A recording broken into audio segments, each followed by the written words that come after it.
But we are going to talk about the first trailer for The Mandalorian and Grogu. I know a lot of people were kind of hoping they were going to change that title. I don't mind the title. It is what it is. Yeah, I don't have strong feelings one way or the other on the title. But we got our first trailer today, and they didn't announce it as a teaser trailer per se. Although I swear earlier, like end of last week when it was rumored, it was a teaser trailer. Hey, Alexa, stop. I don't understand, like, I don't know why she chooses times that she does to be like, hey, here's the forecast for tomorrow. Like, I need to change the settings on it, but yeah. Just first gut reaction to the trailer. I mean, it looks like fun. I mean, we mostly just saw action shots and actions of, Grogu doing cute things and eating. Yeah, I mean, it's wanting to eat. Yeah, I think it's a teaser trailer. Like, I know a lot of people are going, oh, it didn't tell us anything. And I'm like, when has the first trailer ever showed us anything? That's not what first trailers are for. We've still got a while. Like, I know people were getting impatient. Usually your first teaser is usually about 8 months out. Guess how far out that is. 8 months? I don't even know. It is exactly, I believe exactly 8 months. Okay. Because today's the 22nd. That's the release date for the movie. For the movie. Yeah. So, that's when we're getting it. 8 months from today. And I think this is just a teaser. I don't think it was meant to tell us anything about plot. And I don't know. I'm a little put out by and I understand, like, a lot of people are really peeved with Disney right now, but like the response to this has been pretty cynical. And yeah, I have enough things in my life that sort of like, cause me to be cynical about things, my job in particular. But like, I'm not going to be, I try my best to not be cynical about my entertainment, especially stuff that I really love. And I guess with all the negativity, I think what I'm not getting is, are we now pretending that, because everybody's like, oh, it just looks like Mandalorian season 1. And I'm like, are we going to pretend now that everybody didn't love Mandalorian season 1 and 2? Right. Like, even if you didn't like the third season, we're back to form here. And we knew that was going to be the case because of where we ended. Yeah. Season 3, we knew we were going to return to form, whether that was a show or a movie. Mm-hmm. But like seriously, like, are we now pretending that Mando season 1 and 2 suck? Because that's what it feels like today. Wireless caller is persistent. Well, it's taken them 3 days to call me back. That's fun. Is that house you're trying to see that they keep not returning your calls? Yep. All right. Let's see. Somebody else popped in the chat. Charles. Welcome to the chat, Charles. Let's see. What did Charles say? Hello. Let's see. Hello. Charles says it's okay. It played it close to the chest, but played up the fun so families who grew up on it will be able to enjoy it. I think so. I mean, I think that I didn't see anything. Charles said to call. Rose trying to cut me off. Rose doesn't want me to talk positively about this trailer. I don't know. I've found the trailer. I love what we saw. Mm-hmm. Like, I think the highlight for me, like, of the trailer is actually seeing Zeb in action. Yeah, that was definitely a cool because shot. we saw Zeb in season 3, but he's not, they didn't go crazy with stunts and action stuff. Right. Largely because it was going to cost a lot of money, but they wanted to put the character in there. And this is probably why, because they wanted to use the character forward here. Mm-hmm. And I'm all in just on seeing, because that action shot of Zeb looks fantastic. And they had a lot of really cool looking action shots. Well, some interesting creatures, interesting big mechs or droids or something. Yes, those 2 seasons were magical, Charles. I agree. Those first 2 seasons were like top notch entertainment. I mean, my thing is like, I understood why they did season 3 because it's kind of a linchpin story going forward. At some point, we needed, if we were going to put the Mandalorians back on Mandalore, at some point we needed to tell that story. And I'm kind of glad we got it in live action and not a movie and not a book, especially with where books are currently. Yeah. Well, look, I mean, season 3 is a drop off from season 2. I don't think there's any way around it. I love some of the story it tells. I love Katie Sackhoff's Bo-Katan. I love all that stuff. It was like a different show. And I said all along, they probably should have called that, instead of calling that Mando season 3, called it Return to Mandalore or something.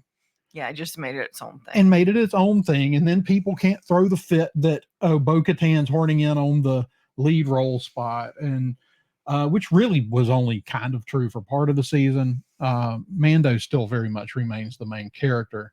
And it was cool seeing the Return to Mandalore from his perspective. Him kind of being the person, because everyone's like, oh no, so Bo-Katan's the Mandalorian. It's like, Bo-Katan's not the one that united the tribes. Right. She's, yeah. Is Din Djarin. Yeah, and honestly, my biggest issue with Mandalorian season 3 was that they told too much of that story in the Boba Fett show. Well, they didn't tell that much of that particular story, but what they told enough that whenever you came in for season 3, if you didn't watch Boba Fett, you missed. You had big gaping holes. That was a mistake. Well, the big gaping hole was mostly, why is Grogu back? Right, which is an important question. Yeah, and it kind of made the end of season 2 feel a little throwaway. Exactly. Like all this leading up to he's going to go, train to be a Jedi. That was like, psych. But they didn't just have him, but we did get the moments and why he's back.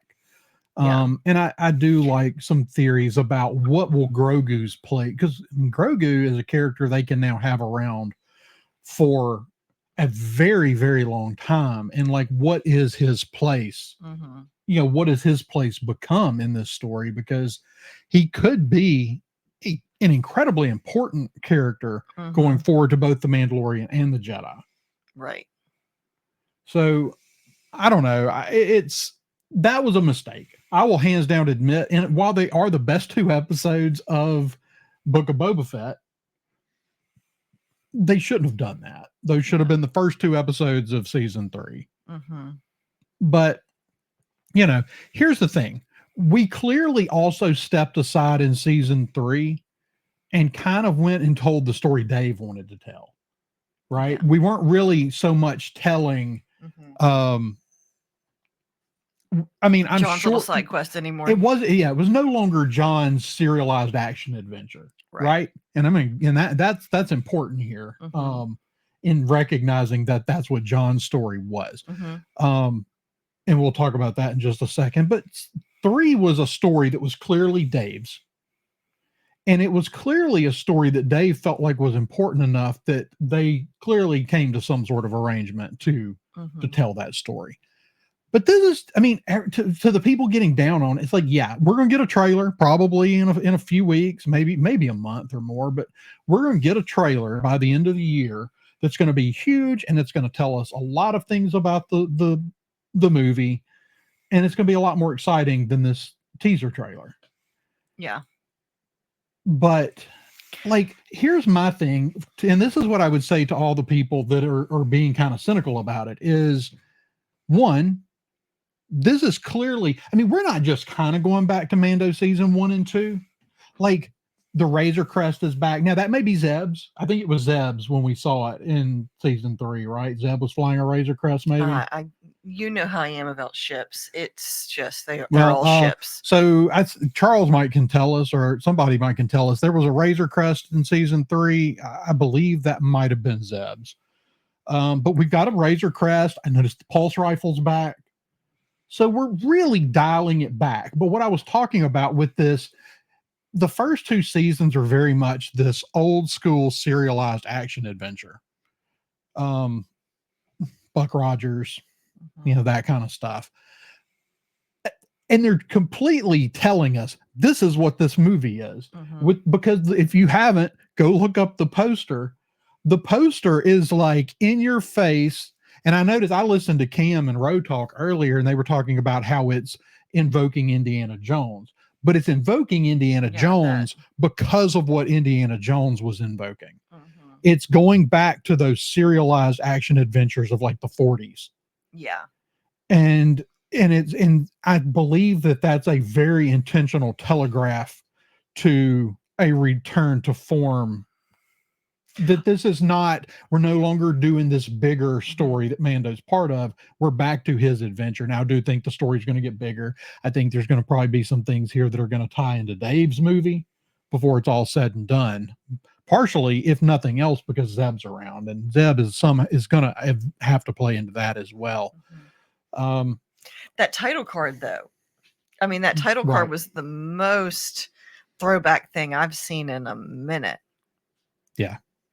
And that title card was super, which I don't think that's an accident. I think that they're really leaning into that.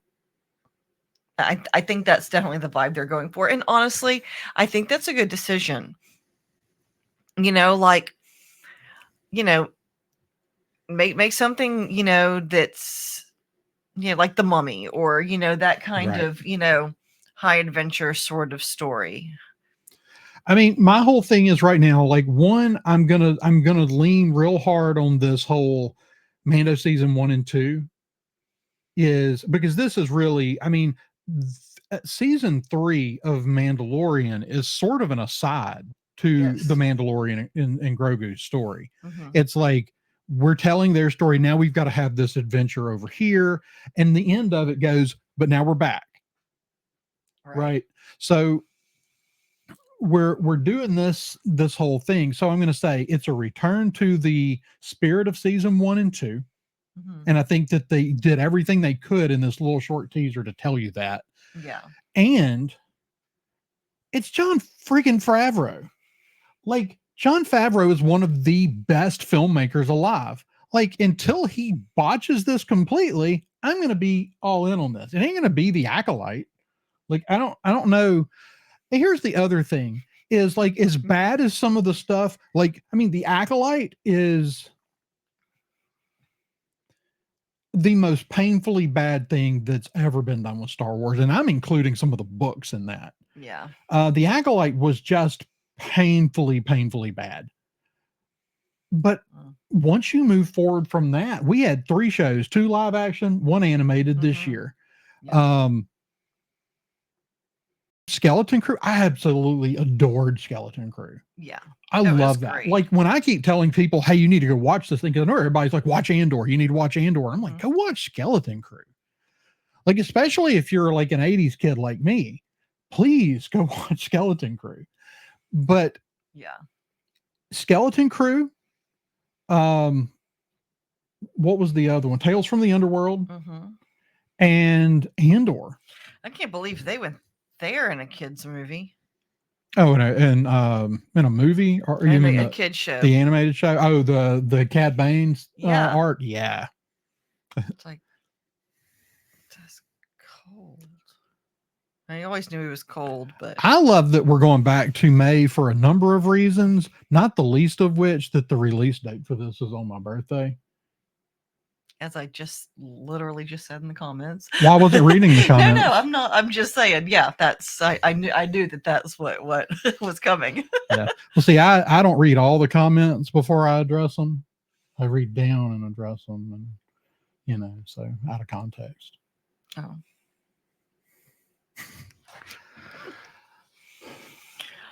Let's see. So Cam says, I do think the point is that this is a teaser trailer and it was not meant to reveal plot points or to give away a whole lot or to do anything except to show us that this is going to be a fun ride. Yeah, I agree. I think that's what this was. I mean, they didn't call it a teaser trailer, but it's a minute and a half. That's not a full length trailer. It was like, cool shot, pose, baby does something cute.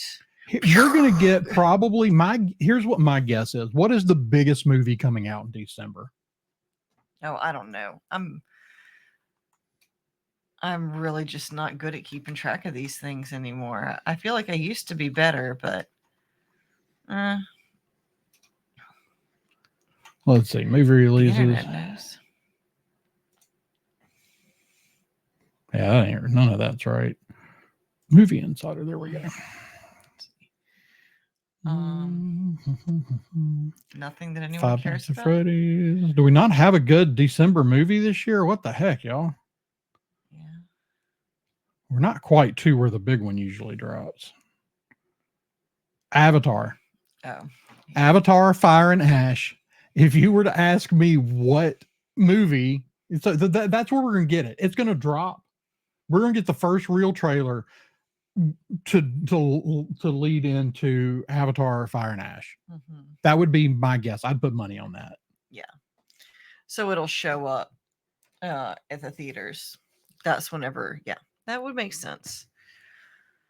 I would say if they had a Marvel movie, that would have been probably a more likely launch point. But since there is no and the thing is as much as I don't care for the Avatar movies, it's going to be the biggest movie of the year, money wise. Yeah. Even if it stinks. Even if it stinks, it's going to make $1 billion. Yeah. It seems to be the trend. So. And here's the thing. I don't care anything about those movies because the story all seems ripped from too many other things for my taste, but it's gorgeous. Mm-hmm. Like there's no questioning how pretty those movies are. Oh, is Nick here? Cam said, oh, Nicholas is here. Gotta go. Welcome to the chat, Nick. But let's see. So big moments that jumped out at you. I'm excited about getting to see the Mandalorian in the cockpit again with Grogu, like behind him. It's like I feel like they did a good job of kind of like getting you like, oh, you remember this thing you liked? Like, oh, look, the baby likes to eat, oh, he's trying to steal some food, and he's sitting and he's watching the wrestling match and he's eating, like I feel like it was a lot of, like, hey, you remember the Mandalorian, throws people across, the room. That was very much that first time we saw him and he kind of came in and just, messed all those people up. That fight that they have in there is definitely reminiscent of that when he throws the person over the bar. Right. So, I mean, here's what I expect with this movie. And I've said this previously. I expect a good movie. I expect a good Jon Favreau action flick. That's what I expect here. I think it'll be a lot of fun. Is this the Star Wars movie that Star Wars needs to bring the masses back? No, it's probably not. I think they're going to need something that's not leading in from a TV show to be that thing. Now, I'm really excited for everything I've seen and heard about Starfighter. Actually, I kind of, whenever we sat down to watch that, and the first shot was of a ship, I was like, damn, are we getting a Starfighter trailer already? That just seems really early. Yeah. Yeah. So I'm excited about the movie. I don't think that this is the movie that returns Star Wars to its proper place at the top of the pile. Yeah. Even if it's great, it might be absolutely incredible. I just don't think it's going to be that movie. I think they're going to need something a little bigger and it doesn't require homework. Yeah. Which is why I do think that Starfighter, if that first trailer drops and Starfighter looks incredible, then maybe it's the one. Yeah, and that's become an interesting kind of feature of movies. Is how much homework do you have to do before you go see it? Like that wasn't a question, Like whenever I was a kid, there was never any like, oh no, what do we need to know before we go see Beauty and the Beast? Little Mermaid? Right.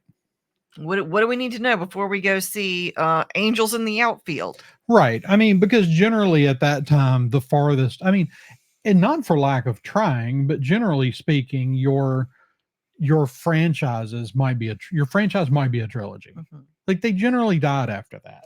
Even if it was attempted, they didn't carry on well. That's why Marvel is such a just staggering achievement.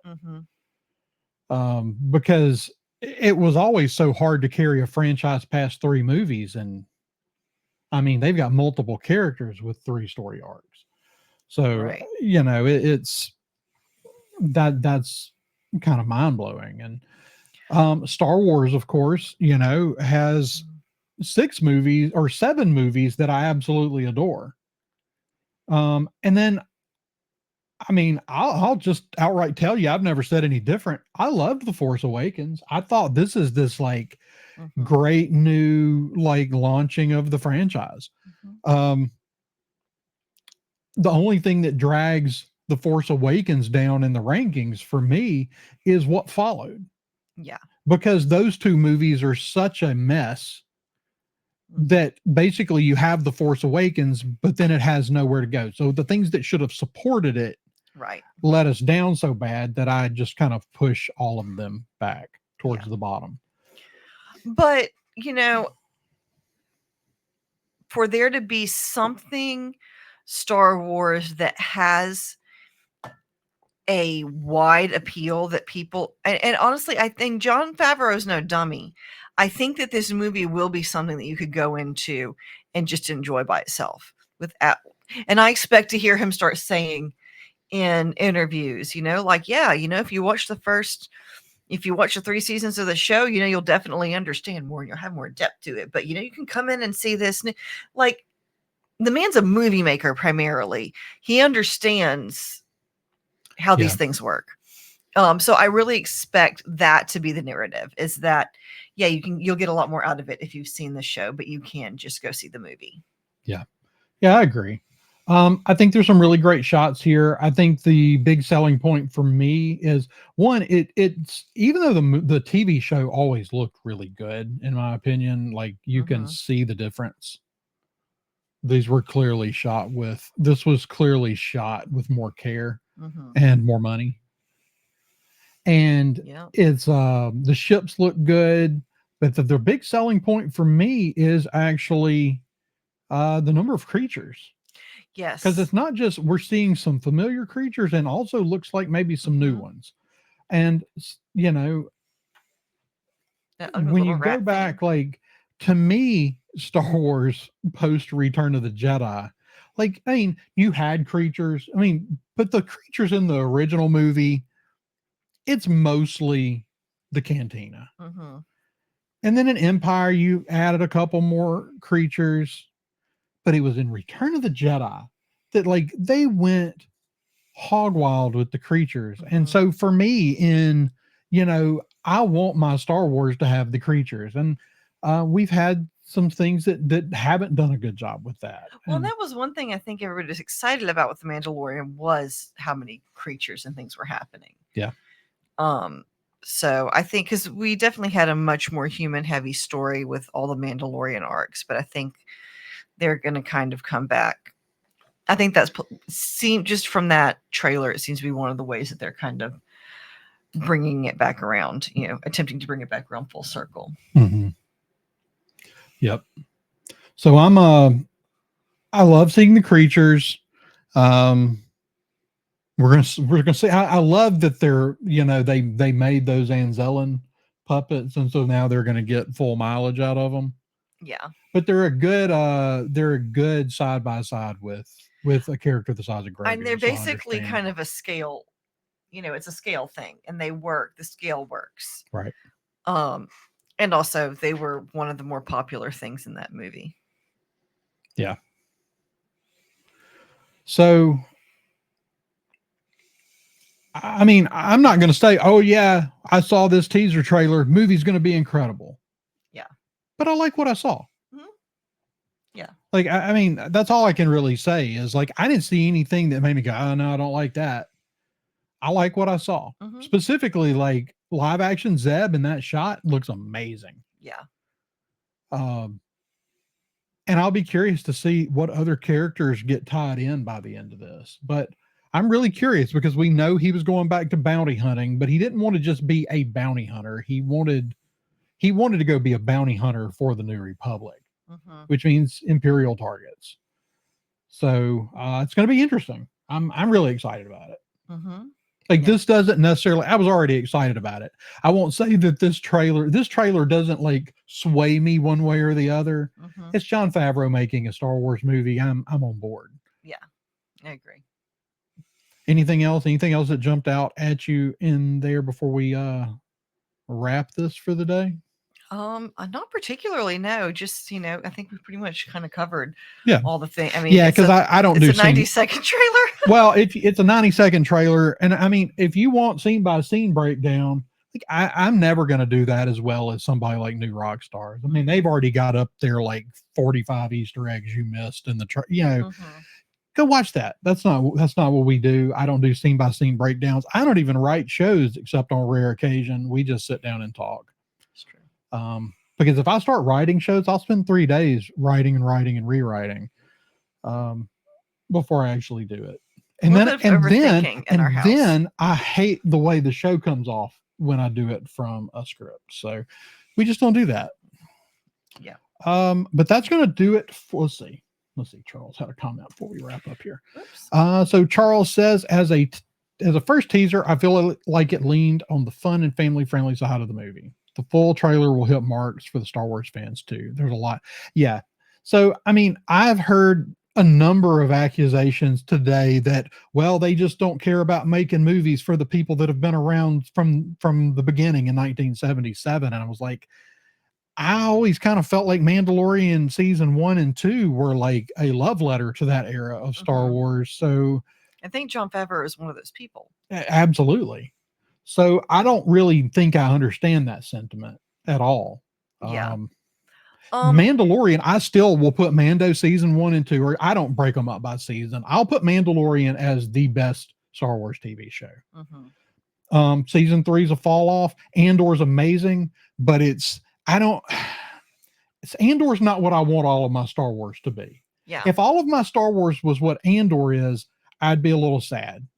If all of my Star Wars was what Mandalorian season 1 and 2 were, I'd be thrilled. Yeah. And it has nothing to do because Andor is definitely my number 2. It's just a tone. But I think that the lesson there is that there's room in this galaxy to tell both kinds of stories and things like Skeleton Crew. Skeleton Crew is the most loyal thing to George Lucas's Star Wars that Disney has made, period. And that includes Rogue One, Mando, Andor, all of them. The most loyal thing to the spirit of Star Wars is Skeleton Crew. Yeah. Yeah, this is true. Like the thing is Jon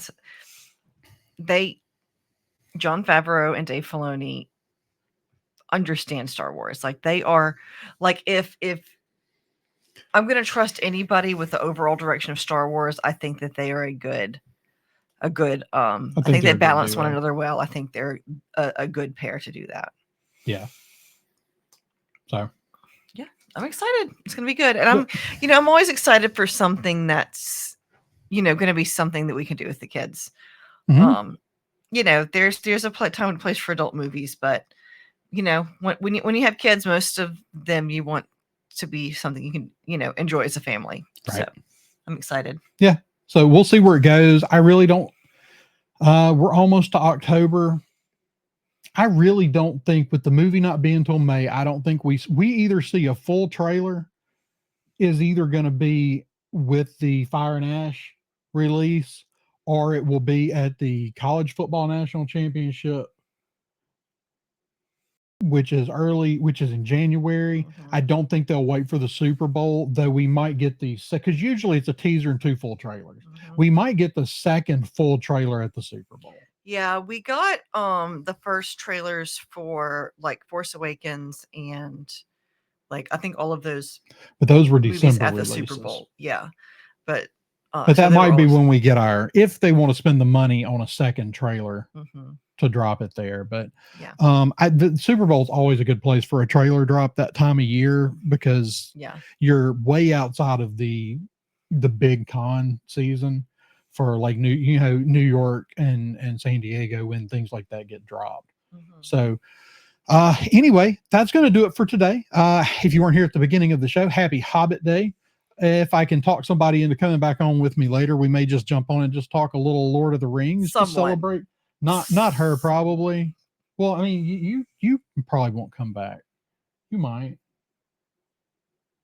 But if you're in the chat and you'd like to come on and talk about anything Lord of the Rings or just Tolkien in general later, let me know. And if we jump on, I'll shoot you an invite. But we're gonna get on and celebrate Bilbo and Frodo's birthdays. We should have beer. We can have beer. And like ham. I might have to go buy beer because I think I drank all my beer from Atlanta. I don't like beer, but you know. Mm. Oh well, we'll be back, or I should be back later. But until next time, may the force be with you.